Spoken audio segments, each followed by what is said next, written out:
اگر کسی نے کہا میری بیوی مجھ پر حرام ہے تو کیا طلاق واقع ہوگی؟ جی ہاں، ایک طلاق بائن واقع ہو جائے گی، طلاق بھی ہوگی اور نکاح بھی ختم ہو جائے گا، تو رجوع کا حق نہیں ہوگا مرد کے پاس۔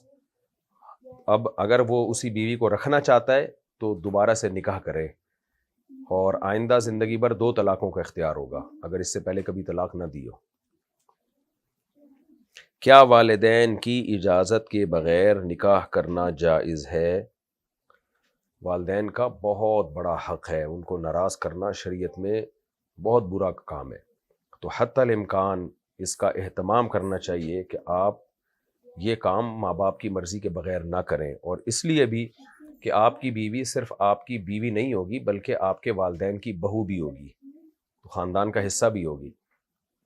تو لیکن اگر والدین بغیر کسی معقول وجہ کے خامخواہ میں رکاوٹ ڈال رہے ہوں اور کوئی معقول ریزن نہ ہو، ویسے ہی بس کہہ رہے نہیں کرنی، یا زبردستی کوئی پہنا رہے ہوں آپ کو جو آپ کو بالکل آپ کا طبیعت ہی نہ ہو اس کی طرف آپ کی، تو پھر شریعت نے اجازت دی ہے کہ آپ کا بنیادی حق نکاح آپ کر سکتے ہیں۔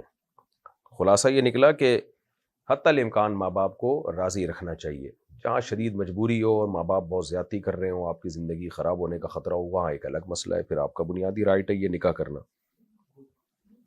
کیا عورت کو شوہر کے ترکہ میں جائیداد ملے گی؟ جی بالکل ملے گی۔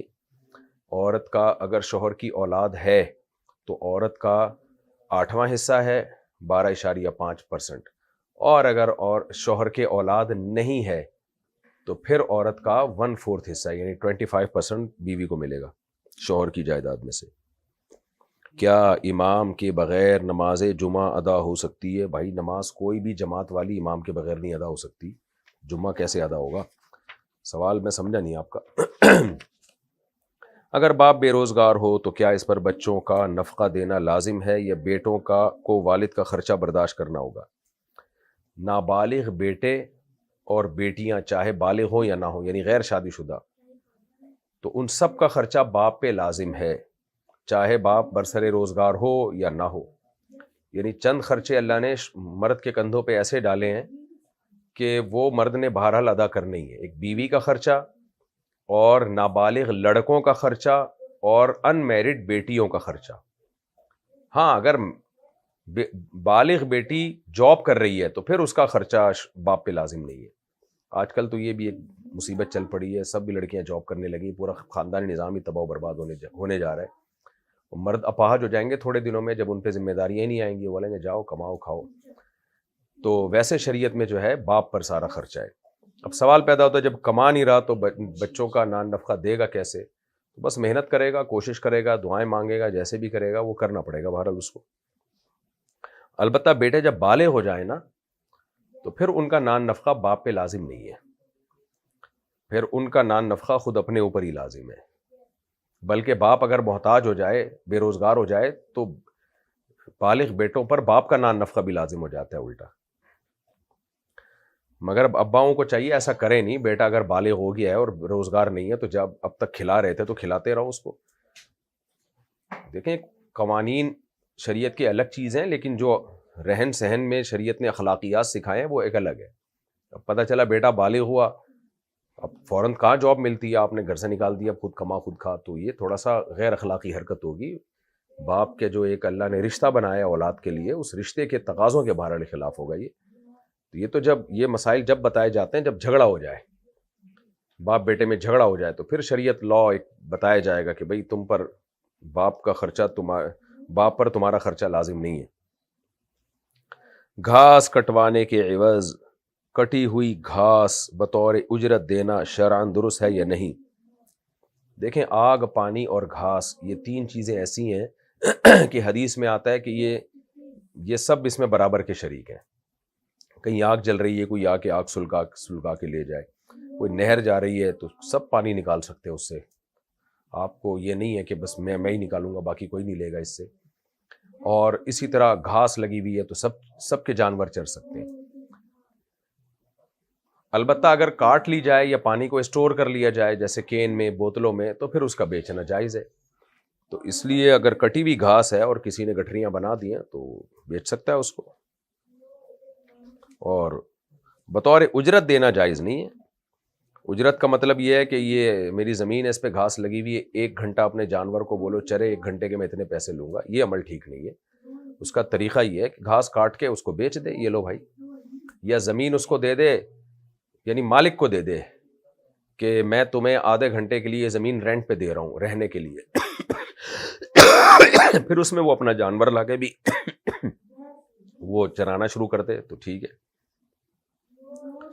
جانوروں کی شکل والے بسکٹ یا کھلونے کھانا یا استعمال کرنا جائز ہے؟ جائز ہے، کیونکہ شریعت میں تصویر کو مٹانے کا حکم دیا گیا ہے نا، تو جب کھائیں گے تو تصویر فنا ہو جائے گی، یہ تو اور اچھی بات ہے، کھا کے ختم کریں تصویر کو۔ چیونٹیوں کو آگ میں ڈال کر جلانا شرعاً جائز ہے یا نہیں؟ نہیں، جائز نہیں ہے۔ نبی صلی اللہ علیہ وسلم نے فرمایا لا يعذب بالنار الا رب النار، آگ سے تکلیف دینے کی اتھارٹی، آگ سے تکلیف دینے کا اختیار صرف اللہ کے پاس ہے، جس نے آگ کو بنایا، مخلوق کو اس کی اجازت نہیں ہے کہ کسی کو آگ میں جلائے۔ اگر کسی کے سر پر مہندی لگی ہو تو کیا وہ اس حالت میں نماز پڑھ سکتا ہے؟ جی، اگر وضو باوضو ہے وہ تو پڑھ سکتا ہے۔ ایک بیوہ، ایک بیٹی اور 6 بہنوں کے درمیان میراث کیسے تقسیم ہوگی؟ اگر اس بندے کے والدین نہیں ہیں، جو فوت ہوا ہے، صرف بیوہ ہے، ایک بیٹی ہے اور 6 بہنیں ہیں، اور پھر بھتیجے ہیں یا بھانجے ہیں، ان کی بھی ڈیٹیل لکھ کے بھیجیں۔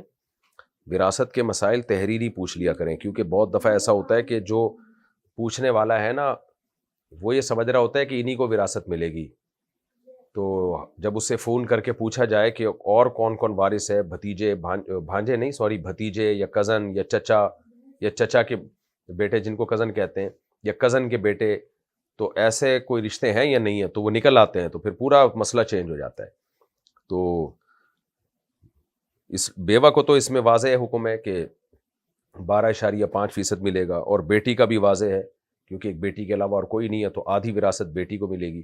باقی جو 6 بہنیں ہیں تو 6 بہنوں کے ساتھ بھائی ہے یا نہیں ہے، اور بھائی نہیں ہے تو بھتیجا ہے یا نہیں، چچا ہے یا نہیں ہے، کزن ہے یا نہیں ہے، بھتیجا ہے یا نہیں، اس کی پوری ڈیٹیل بتائیں، پھر انشاءاللہ مسئلہ بیان کیا جائے گا۔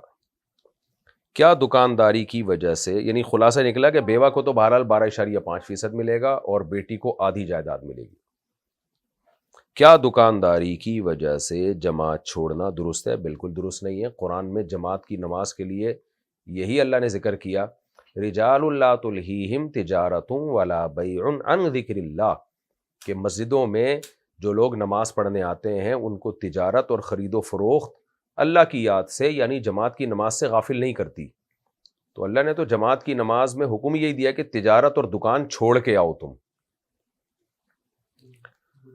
اکثر دن ننگے سر رہنا شرعاً کیسا ہے؟ جائز ہے، لیکن مسلمان کلچر میں صحابہ، تابعین، خود نبی صلی اللہ علیہ وسلم کی سنت مبارکہ سر کو ڈھانپنا ہی ہے، اس لیے سر کو ڈھانپ کے رکھنا ہی چاہیے۔